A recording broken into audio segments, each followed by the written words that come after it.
What's going on, True Crime World? You're tuning into Luminol on the Wall. I'm Becky. And I'm Bevy. And in today's case, we are talking about a routine call to the plumber due to some clogged pipes and an ungodly smell that breaks open a case of 2 missing women in the Oshawa area. This is the case of Rori, Hache and Kandis Fitzpatrick. Listeners' discretion is advised.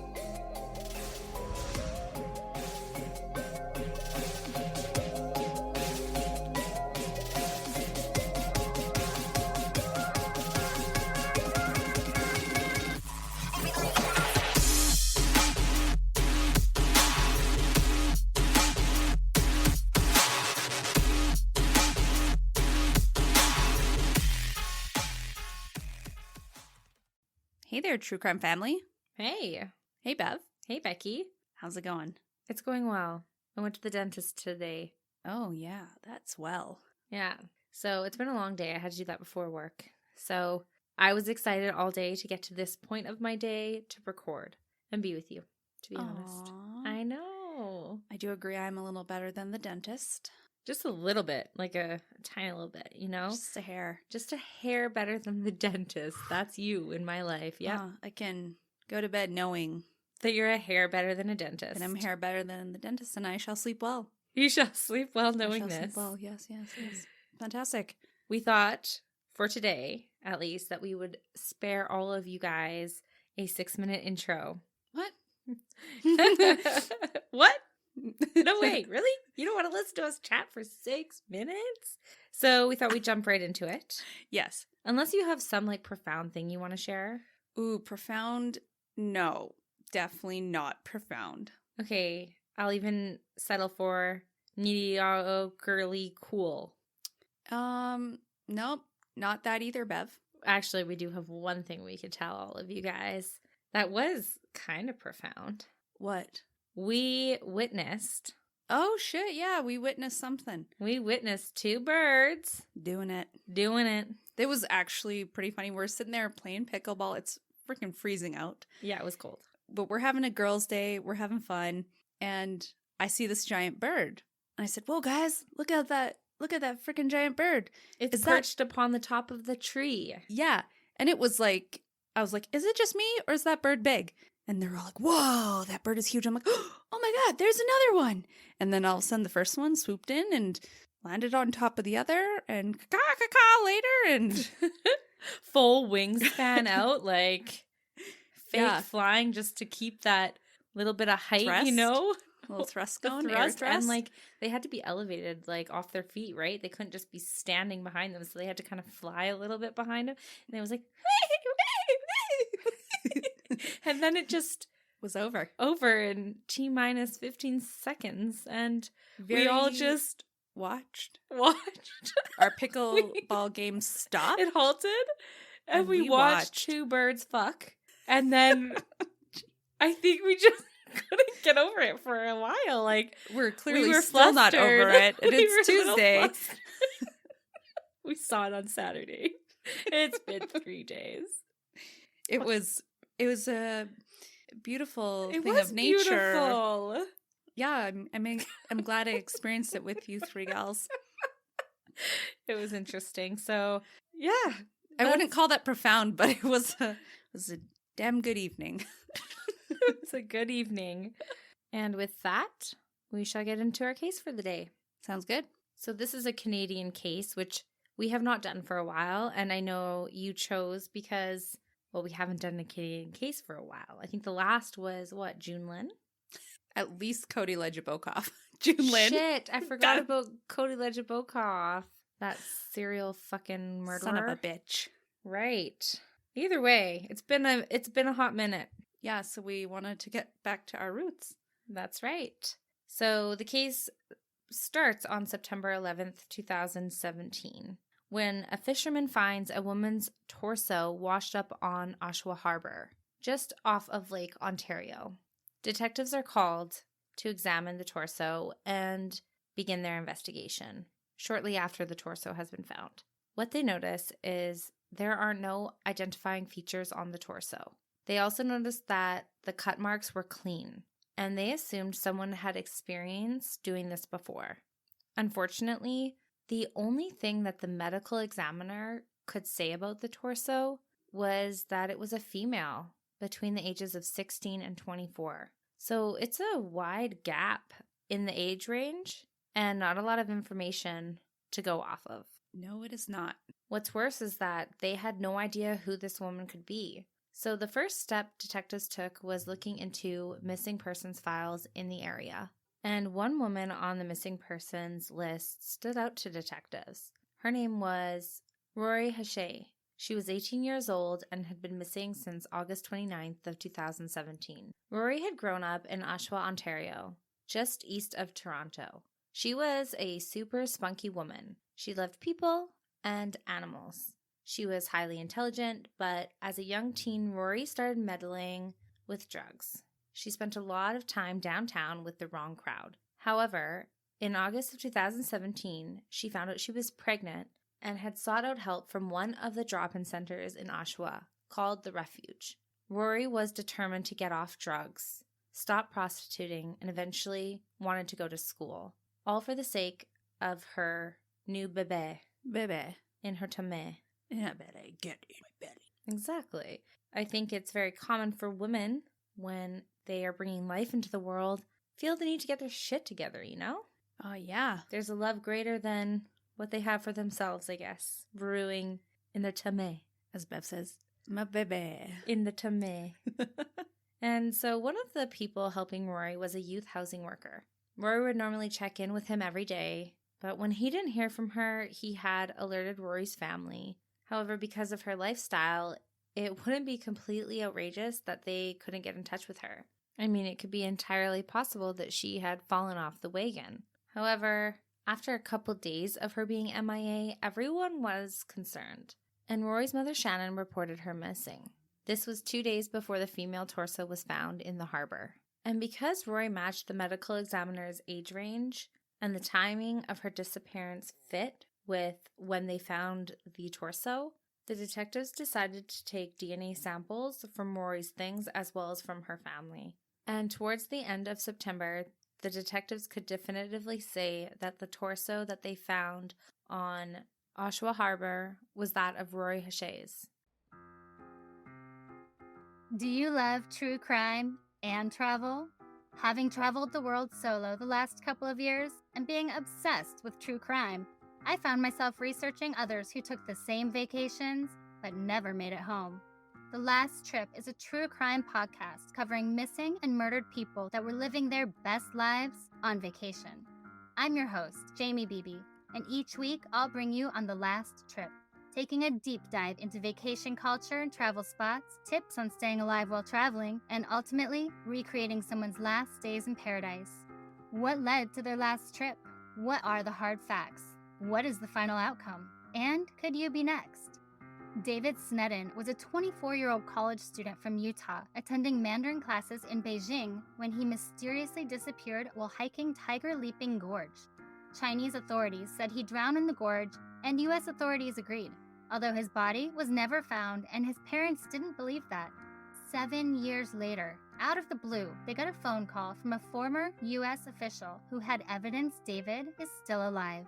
This case sounds like a Hollywood movie, but evidence doesn't lie. So where is David Snedden? Famous rugby player and Celebrity X Factor contestant Levi Davis went missing in Barcelona last year while on a backpacking trip through Europe. Just days before he vanished, he posted a 15-minute video to his Instagram account saying his life was in danger and people were after him. After he disappeared, several theories emerged. But what really happened to Levi Davis? Join me, Jamie Bevy, co-host of the popular true crime series Strictly Stalking, as I embark on a brand new adventure combining true crime and travel. Listen to The Last Trip wherever you get your podcasts.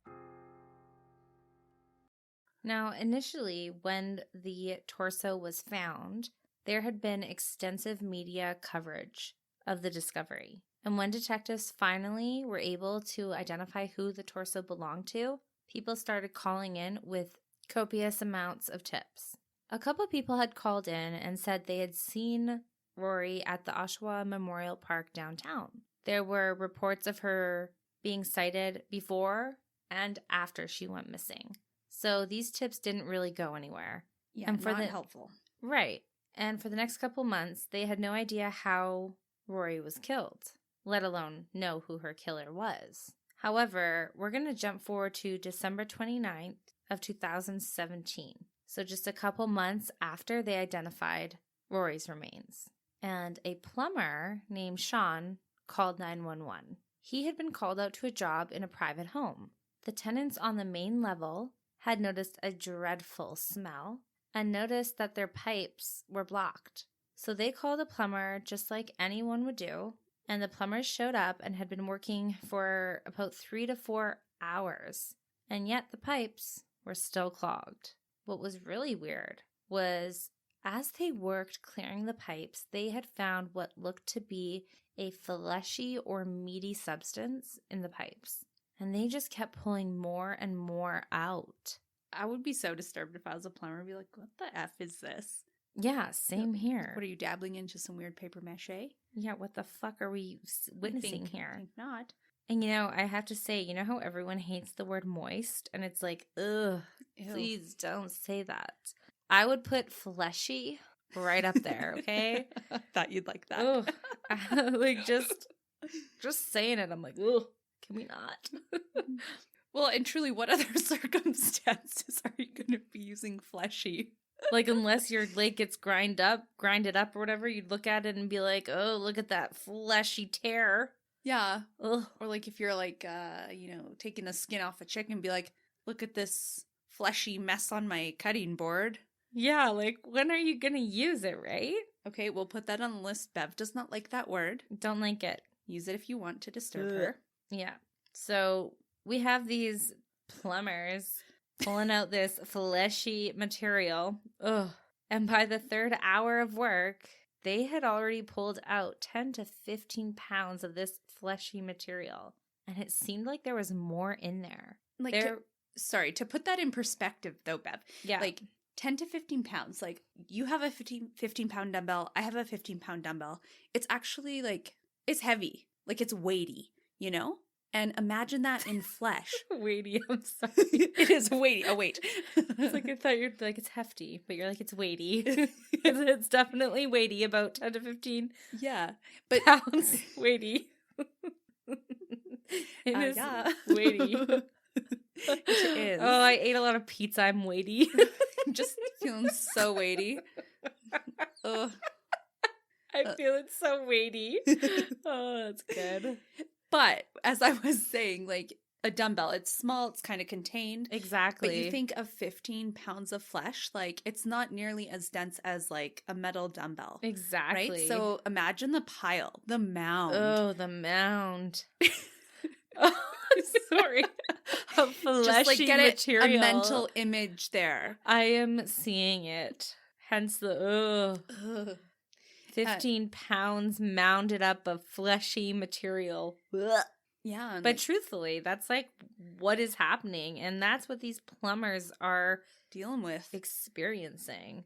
And within this mound, this heap of fleshy material, there were pieces of fleshy material. And I'm yet sorry. you keep saying it over and over and over again. It's not even what else written do like I that, say? Bev. It's like I haven't said what it is yet. I can't just say it. I have to say fleshy material. Otherwise, what else do I describe it as? Hunks of what looks to be meat. I don't Fleshy know. strips. Oh, stop yourself. Oh, stop. Ew.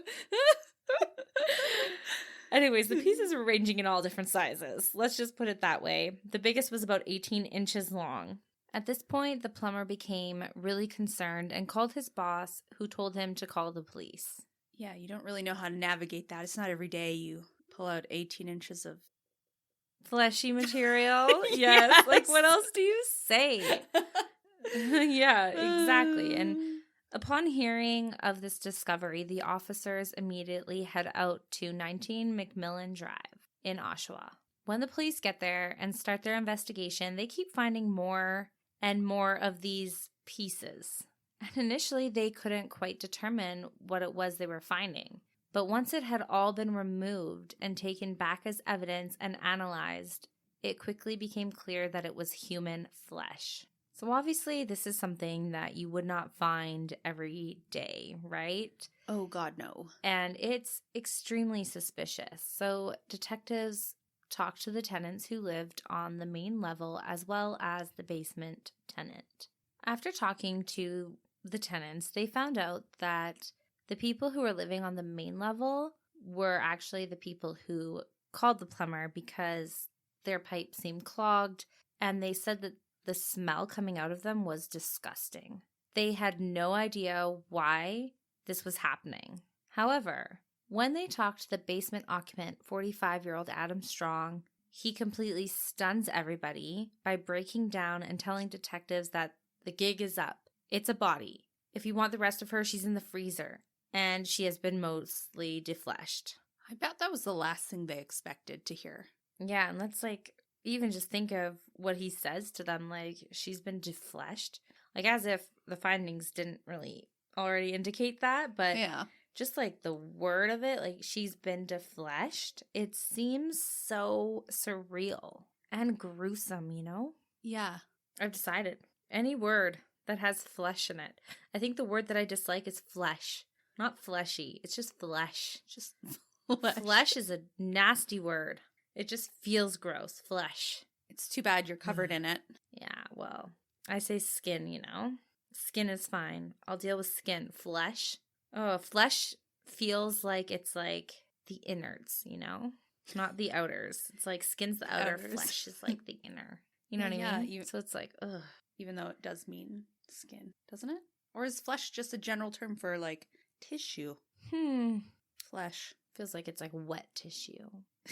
To me. You're that's not wrong. why- It does sound like that's what it means. Yeah.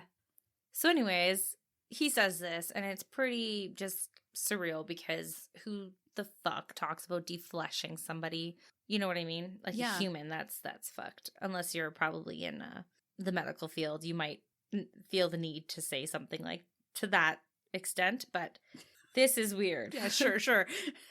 So, at the time, Adam did not name his victim, and he was immediately arrested and taken in for questioning. Yeah, why the hell is there a person in your freezer? Yeah. And skin in your drain? Flesh, Becky. Flesh. I was trying to save you. God. I feel like the flesh actually puts more of an impact, though. Now I'm torn. Oh, are you torn? Yeah, like the flesh. Not as torn. No. Oh, God. Oh, she's just subject to the nothing's right, I'm torn. I'm all out of faith. This is how I feel. I'm wide awake and I can see the perfect sky is torn. So he's charged. It's tearing up my heart When I'm with you. When we are apart, I feel it too. And no matter what I feel the pain. With or without you. Fucked up the lyrics, but that's okay. Okay. Got some good vibes and some weird fucking puns. But anyways, so at the time they had enough evidence to initially charge Adam with an indignity to a body. Fucking duh. Yeah. And initially, Adam was super forthcoming with information, but when asked if the female in his freezer and pipes was Rori Hache, he said, and we quote, "I decline to answer that question." But as he's talking, he is nodding his head yes, which if you've ever watched Dr. Phil a day in your life, you know that there's some weird psychological shit with that type of response. Yeah, he's lying. It's like an external cue for his internal thoughts. Exactly. So, yeah, it's pretty telling when he nods yes, but says I will not respond or what have you.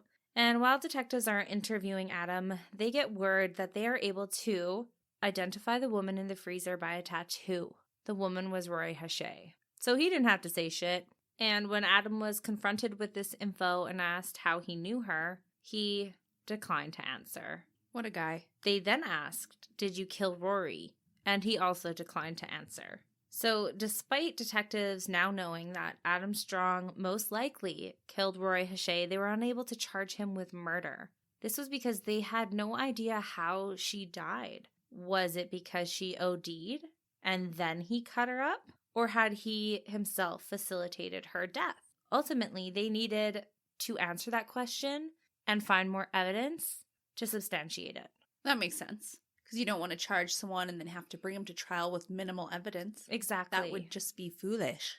I know, and what I'm learning as we really learn more about these cases is that so often the public can get outraged by like outraged, bro. They can get outraged, but they can get outraged by the detectives' like due process, you know? Yeah, But because it would it's seem necessary. outside of the investigation that they're taking so long to figure it out, but really they're like, no, we just want to solidify everything and make sure that we have a solid case. And that justice can be served. Yeah, in so fact. that mother effer will be locked away and found guilty. Yes. So obviously, it's no different in this case, and the public gave the police department a lot of flack because everyone wanted to see Adam charged with first-degree murder. They strongly felt that he was responsible for Rori's death for the simple fact, why cut her up? Deskin her. They're a different way of saying it, deflesh her, and dispose of her torso in the harbor if she OD'd. Like, why wouldn't you call 911, bro? But Yeah, bro. Why not? yeah. Are you daft? Right? But that does make sense. Like, why would someone do that? Because when they do find the body and the parts in your freezer And your pipes. and your pipes, they're going to assume that you killed her. Even if, let's say, she did OD, it's going to look really bad on you. So why would you make that dumb decision? Yeah, which is why the public obviously thought, like, he killed her. Yeah. And it's why detectives think this as well. But as we mentioned, the detectives have to do their due diligence. Now, going back to the detectives questioning Adam, they asked him if he has other victims, and he said no, which the detectives found suspicious and not really accurate. Right, because at the beginning you had mentioned that the torso was so cleanly cut Exactly. that they felt that it wasn't his first day at the rodeo. Yes, it was not his first day at the rodeo, Becky. Correct.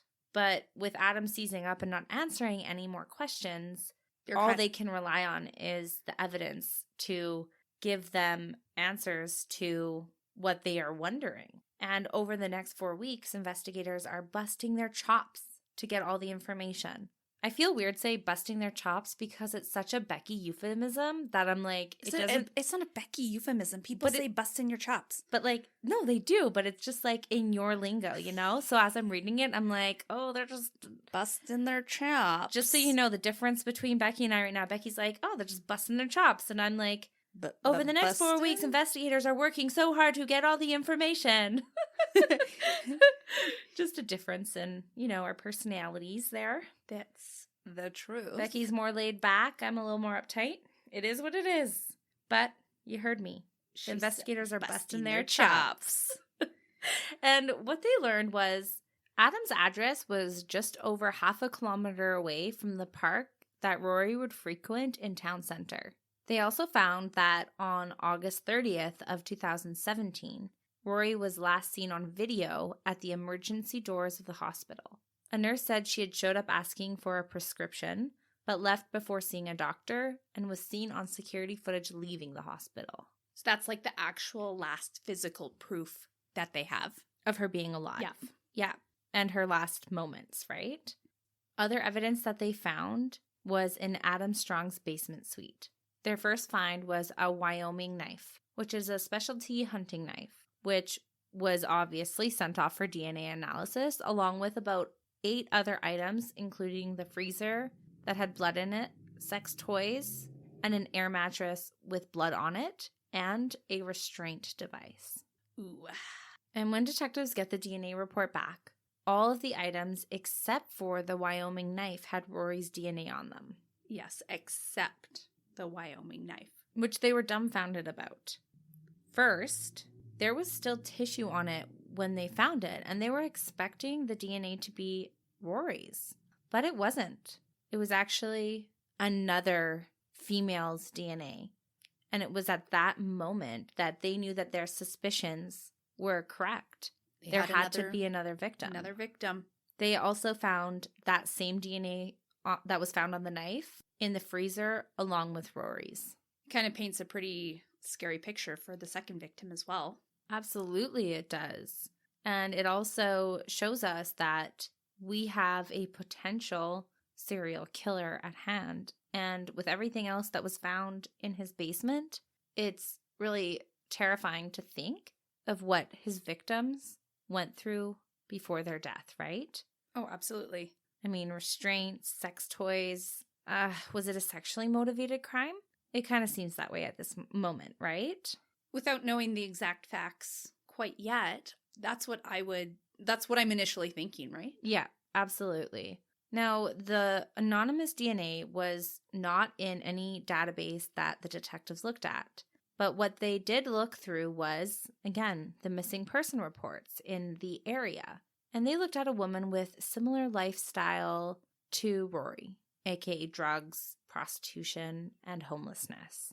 And they had found a woman by the name of Kandis Fitzpatrick, aka Candy. She was last seen by her family on Easter weekend of 2008. And after that, she had gone missing. And at the time, she was 19 years old.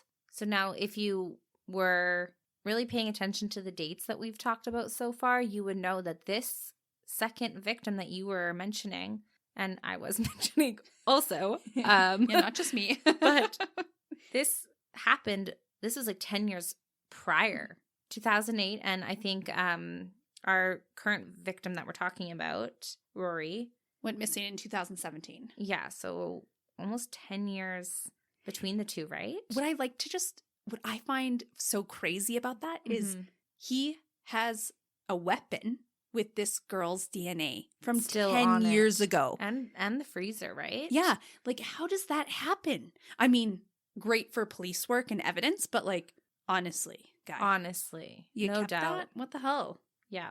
So let's go back to Kandis.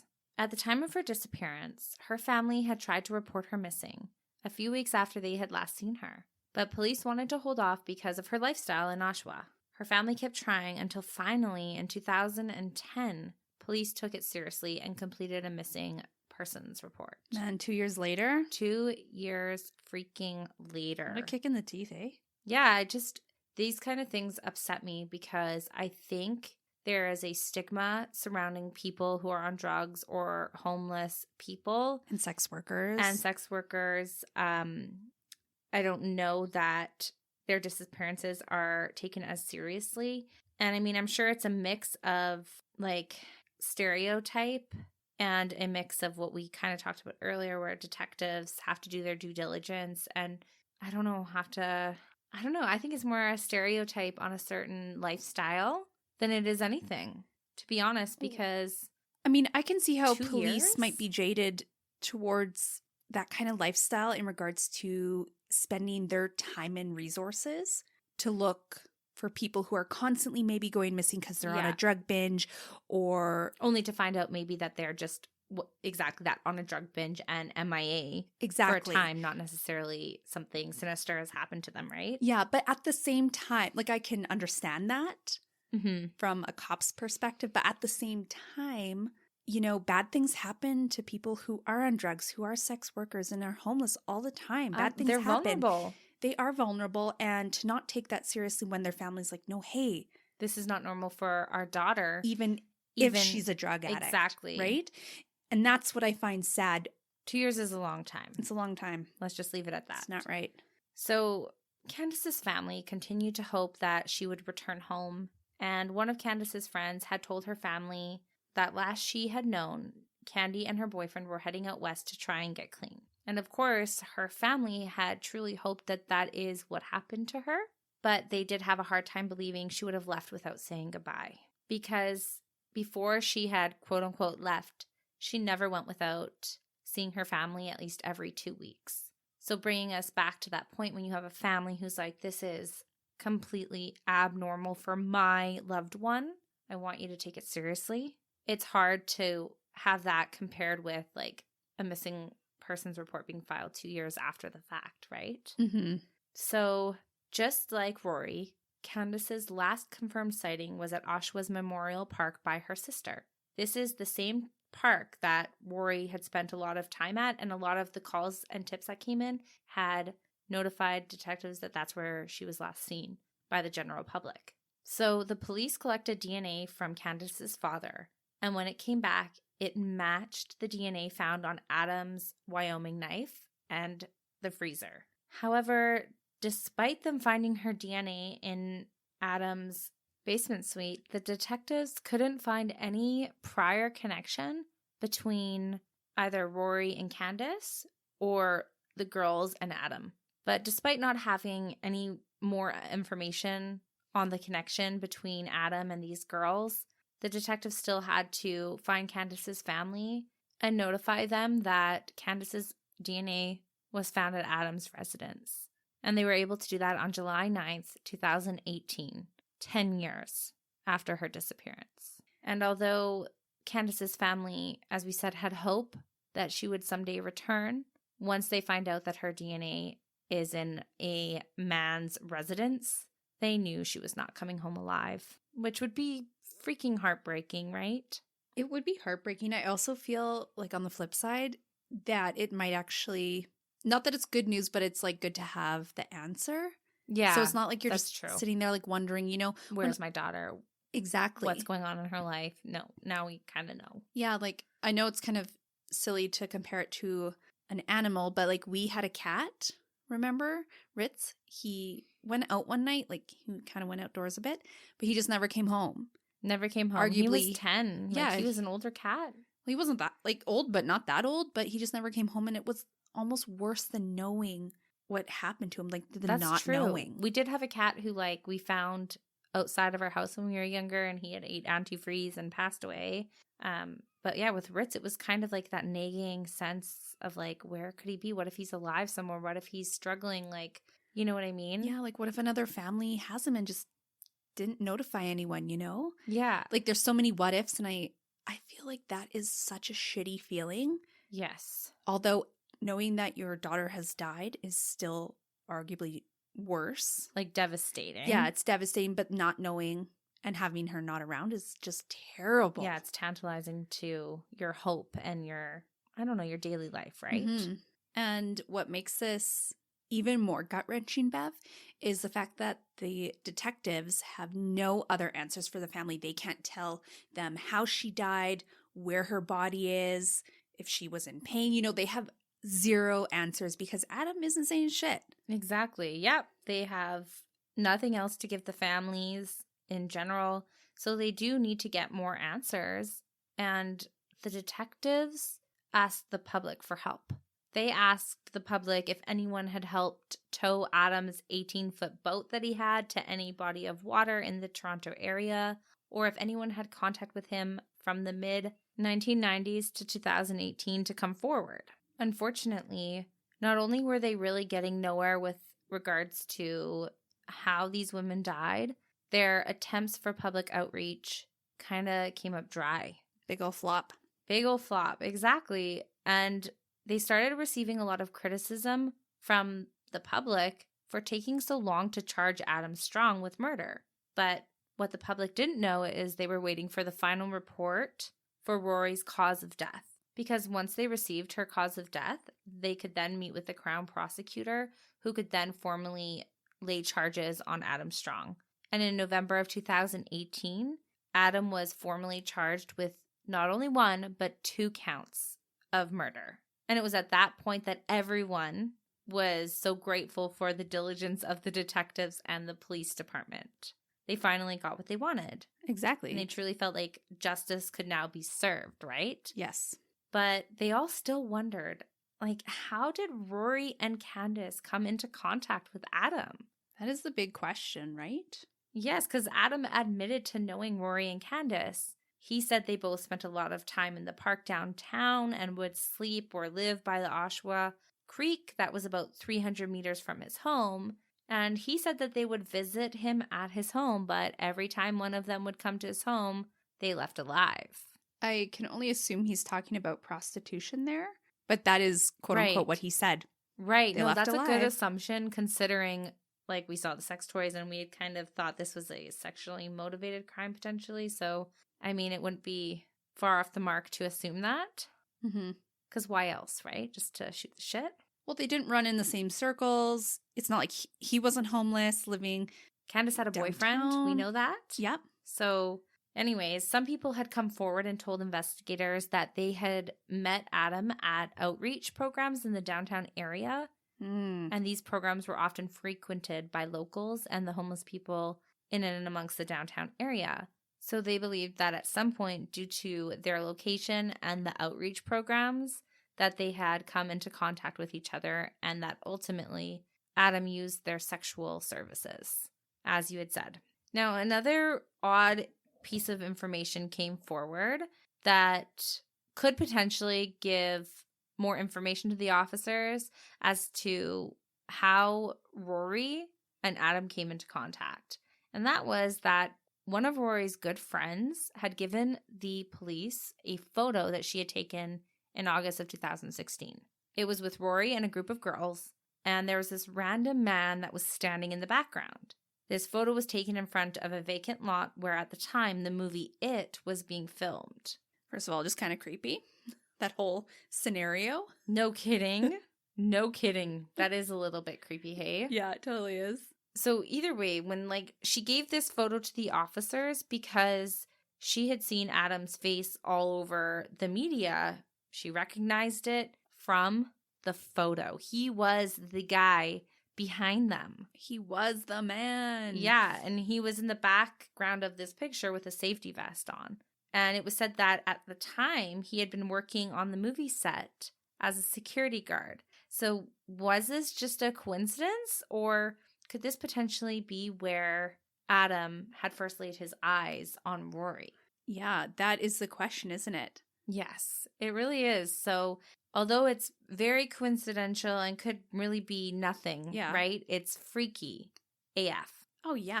It's like, have you ever just gone on YouTube and there's like photos of like the people's last moments caught on camera and there's like the creepiest thing ever? That's what it reminds me of. Yeah, no kidding. Where he's just like standing in the background. And like, then he ends up being the one that murdered her. Like, what the freak? I know. Like, damn. So who knows, but it's an interesting tidbit of information nonetheless. So as we know, in November of 2018, Adam Strong had been formally charged with the deaths of Rori and Kandis. And he had actually been held up until that point with the charge of indignity to a body, if you remember. And after being formally charged with murder, he was then brought back in for an interview. It was an 11-hour slog of an interview. And during it, Adam admitted that on Christmas Eve of 2017, he started cutting Rori's flesh off the bone and flushing it down the toilet. Like Christmas Eve? What's he like what thinking? The fuck? Like, he's probably like, oh, Merry Christmas to me. Hopefully not. So Yeah. fucked up. But I thought it was like, oh, on Christmas Eve, what the F? It's supposed to be this pleasant, lovely, joyous time. You know? 'Tis not the season, bitch. Not the season for defleshing someone. Like, No, it's not. fucking get your shit sorted, Adam. And just to be clear, there is no season that is appropriate for defleshing. Yeah, but especially Christmas. Eve. So initially, Adam had planned on a later date to take his boat out to get rid of the bones, but his upstairs neighbors had called the plumber before he had the chance to. Plan thwarted. Thwarted by your upstairs neighbors. Well, you shouldn't let the skin decompose in the fucking pipes, dude. Yeah. What were you thinking? He wasn't. He wasn't. He's not that bright. Daft. I like that word. He's daft. if you will. Darling. He also told investigators that once the plumber left, he contemplated leaving. But he wasn't sure if the plumber would call the cops, so he decided to stay. Risk it for the biscuit, I guess. Yeah, so you can murder more women? Like, I don't know. But yeah, definitely underestimated the plumber's morality, I would say. I guess, yeah. If I was him, I would have fucking left. 100%. I wouldn't have taken that chance. Change your name. First Get your passport. flight to Leave the Brazil. country. So now you know where to find Becky if she is suspected of murder. Yes, Brazil. Brazil. I will be there. Jeez. And when investigators probed him about Kandis and if she had met the same fate as Rori, Adam said he couldn't get into it. Yeah, of course he couldn't. Yeah, he's really making use of that First Amendment right, hey? Is it first? Second? Fifth? Second? Fifth? Fifth? We have no idea what right he had. The one to remain silent, okay? Whichever one that is. I think it's I plead the fifth, basically. Yeah, Right? no, you knew it. You knew it. You were I knew slowly trying to correct me. You're like, fifth. And I'm like, first, second, third. You're like, fifth. You can do it. You can get there. Come on, Bevy. Oh. So he didn't admit to Kandis's means of death at all. He told detectives what object her DNA was on and what he should have done with the knife so that he wouldn't have been caught with it. And in a way that was an admission in and of itself. Like a really roundabout way, I guess. Yeah, but wouldn't outright say it. So detectives knew that charging Adam with the murder of Kandis was going to be hard, as it had happened almost 10 years prior to Rori's death, and there was no body and minimal evidence regarding her death in general. Yeah, I mean, at the end of the day, Bev, they were really just lucky to have found that Wyoming knife. With the smallest amount of DNA in it in his house. Yeah, like, thank God he just clearly didn't throw anything out. Exactly. And admittedly, he was an expert procrastinator, in his own words. Mm-hmm. He said he should have thrown out the knife long ago, but Yeah. because of his procrastination, he never got to it. Just like it took him almost 4 months to start to get rid of the rest of Rori's remains. And ultimately, his procrastination bit him in the ass, Becky. Yeah, it really did. Which it reminds me of when you were saying earlier, just like, how did he, like, not get rid of the DNA on that knife? Like, how did he leave a woman's DNA on a knife that he For killed 10 years. 10 years prior? Like, I know. procrastination, that is next level, hey? Yeah, I mean, procrastination is never good. And I mean, even in this circumstance, it's not good for him. Not good the for him. police. Good for us. Good for the police. Good for the people who are justice seekers. Exactly. But, like, wow. So his trial begins in September of 2020. And here are some of the details of that, Becky. Adam pled not guilty to both murder charges, and his lawyer requested the case be tried by judge only, no jury. And the prosecution agreed if Adam would waive his right to 2 separate trials. Right, so they'd try him for both women in one trial. Exactly. The prosecution argued that both women were vulnerable young women, and the similarities between Rori and Kandis, aka them having no fixed address, them being homeless, both of them using drugs and working in sex trade industries mixed with the DNA found at the crime scene, was enough to charge Adam with 2 counts of murder.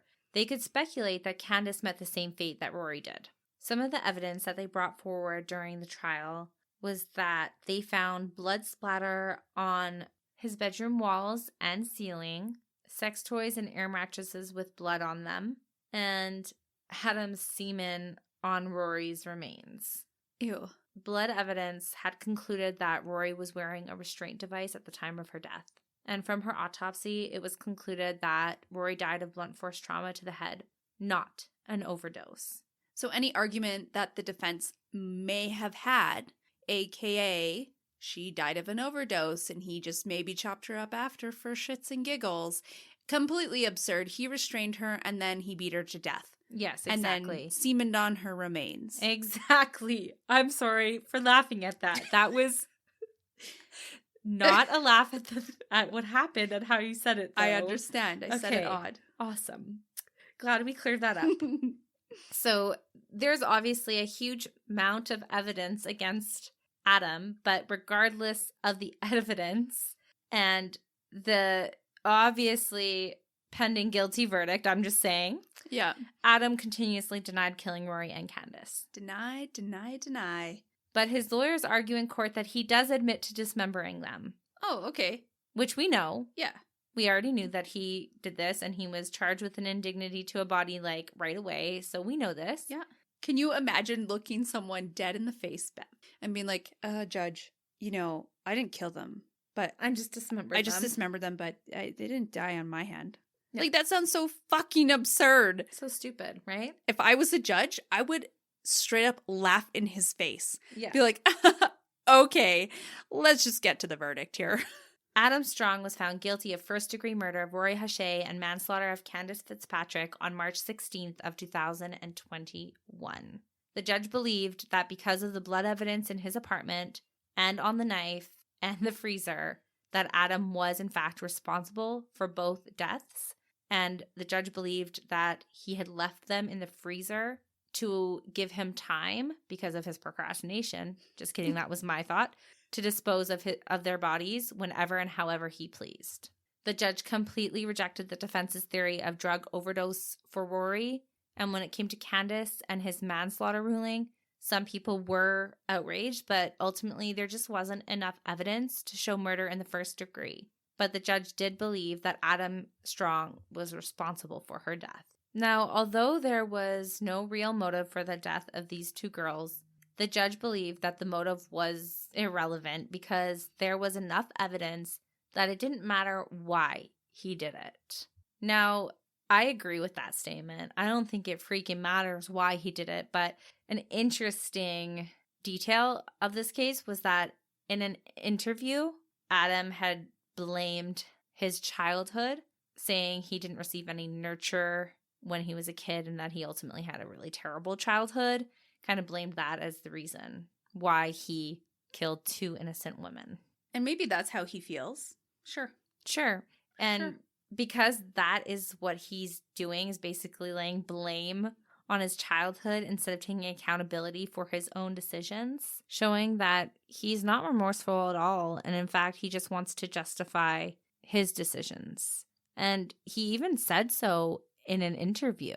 Yeah, he was pretty like blunt and straightforward. Be like, I'm not remorseful for what I did. I'm just sad that I got caught. Yeah, that's exactly what he said. Yeah.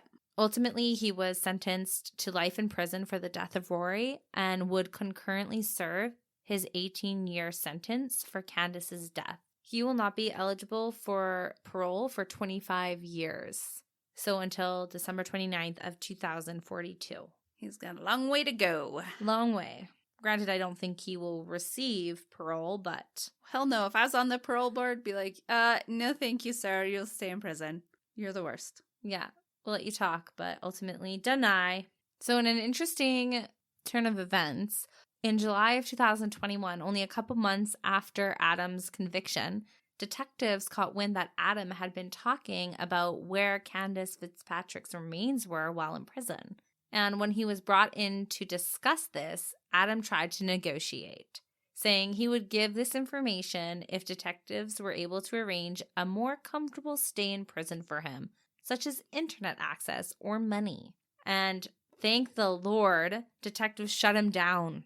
They were not going to give him any incentives for sharing the location of Kandis. Like, this isn't a fucking, like, grocery store. Like, yeah, I give you this, you give me something in return. Like, yeah, it ain't no flea market. You don't get to bargain your way. We don't negotiate with terrorists. I had that same thought when I was writing. So they shut him down. And in an interesting and uncharacteristic move, in November of 2021, Adam actually mapped out where Kandis was buried. Give it to him anyways. It was in a wooded area in northern Oshawa. It was later confirmed that the unearthed remains were that of Kandis Fitzpatrick. So once Kandis was brought home, her case stayed closed. Unfortunately, they were unable to upgrade the manslaughter charges to first-degree murder. Probably don't have, like, it's been 10 years since she's been buried, right? Mm-hmm. They probably have no further evidence other than the remains that they found as to the manner of death. And to bring that to trial would be tough. So, I mean, he's already serving a life sentence. Like, at the end of the day, They got their conviction. So I can see why. They didn't go through kind of the hassle in the courts to upgrade it. Yeah, and then putting the family through that trial and stuff. So I can see it. Yeah. But wow, this guy's a piece of work, huh? Oh, such a piece of work. Yeah. It's actually really, really sad what happened to these women. They did not deserve the brutality that they encountered. So rest in peace to those women, and our thoughts and feelings go to their families. Absolutely. So, Becky, This was the case of Rori Hache and Kandis Fitzpatrick. Thanks for listening. Thanks for sharing.